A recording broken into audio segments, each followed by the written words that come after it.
20 years ago, the world was introduced to Napoleon Dynamite. You ever take it off any sweet jumps? Premiering at Sundance Film Festival and going on to garner worldwide fame.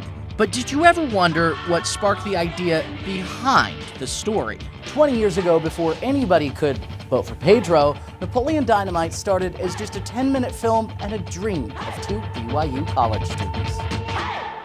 We were at BYU at the time, and it was a little short film.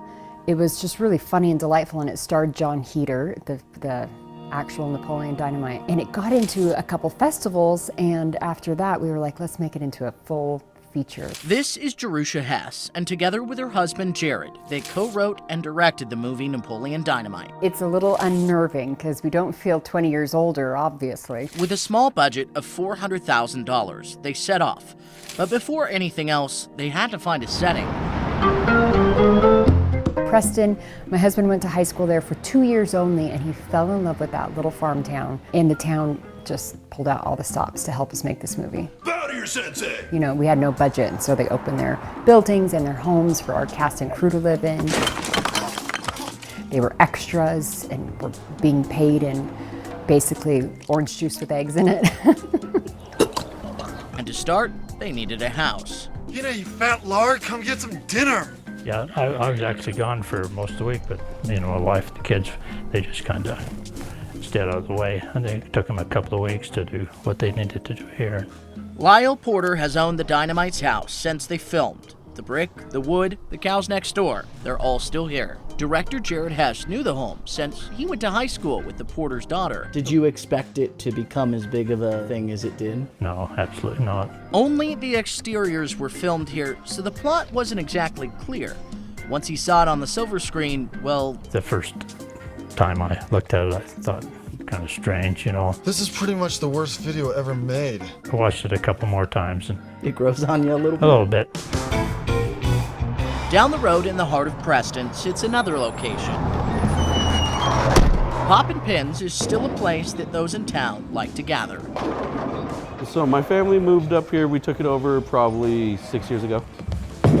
Logan Henline now owns the bowling alley, and he bought it specifically because of the movie. My dad saw the bowling alley come up for sale, and he's like, hey, you want to take it over? No, I don't know about that. He's like, it's the one that Napoleon Dynamite was shot in. And I was like, of course we do. The colors, the machines, the pins, and the balls are all the same. This is Napoleon Dynamite's bowling alley. Like, it's got all the old authentic feel, and we love it. Photos hang on the wall with signatures from Jared and Jerusha, but there's another piece of memorabilia. So that's Rico's ball. This is Rico's ball, yeah. It's a 15. Oh, yeah. Yeah. You threw a heavy ball. Do you mind if I hold it? Yeah, go for it, man. That's pretty cool. Yeah. About 10 miles south, you'll come across Big J Burgers. It was really kind of fun. When they first came and asked, we were like, well, yeah, whatever, that would be great. We didn't really know what it would entail. Where you can still get your onion ring fix today. Go ahead and order whenever you're ready. Manager Dave Johnson was here when they filmed and has created somewhat of a shrine to the movie. Those are just photos that we took as they were filming in our location. And it's extra special because he was in it. Back on the back, there's an ice cream counter, just kind of back this way. And I'm back there just scooping ice cream very I love that. slowly and methodically. When you first saw the movie, what was that like for you? Yeah, my first thoughts were, oh wow, that was interesting. But after the second time, and it just really became more fun. But there's one place that the majority of the story takes place. For good or for bad, we haven't done a lot of modernization. Preston Senior High School.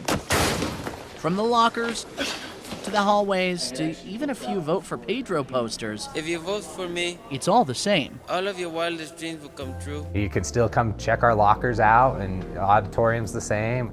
Yes, the auditorium. I know it's been a part of many talent shows since then that have been done on that stage, and it's something people always say, hey, can I dance on the stage when they come visit, or can I see the stage?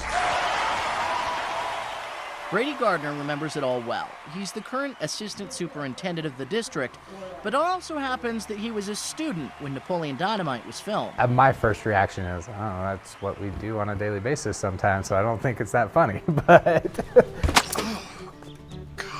I'll be one of those that tell you I don't want to see our lockers go. I want to see our multicolored lockers. Even though they have nothing to do with our school colors, I want to see them. Napoleon Dynamite has gotten me through some tough times in my life. I remember actually selling my FFA jacket to help buy some food because people were interested. Correct. So from the school to Main Street, where Vote for Pedro t-shirts still hang, and everywhere in between, tourists still flock to the tiny town. I think that town was flooded with, tourists. Hardly a day goes by that somebody doesn't stop. 30, 40 people that roll through, they're all wearing their Vote for Pedro shirts. And now, 20 years later, the film is back at Sundance. So how does the cast remember it? There was one motel and we each had a different room at the one motel. But it was like summer camp. And it wasn't like working. If I ever was popular anywhere around the world, it was Preston, Idaho. There were no black people in Preston, Idaho. Who are you? I'm LaFonda, and I embraced it. At 6 feet, what am I gonna do? What was that town like when you were shooting the film? Well, I mean, it's a small town, but it's like, when you're working in a small town, all you have is each other. To really get that authentic feel for the people, the culture, the vibe, the smells, you just have to go to that place. And when it all came together, there was no stopping it. One of the greatest cult classic comedies of all time. This film is now legacy. For Jerusha, it launched her and her husband's career in a way they never expected. Of course, we loved our project and we were very passionate about it, but we didn't think the whole world would be passionate about it. So it was such a surprise that it took off like it did. Because there's a little Napoleon Dynamite in all of us. So me and you are pretty much friends by now, right? And it's the reason that 20 years will just be the start of this film's legacy. 1, 2, 3. Sundance!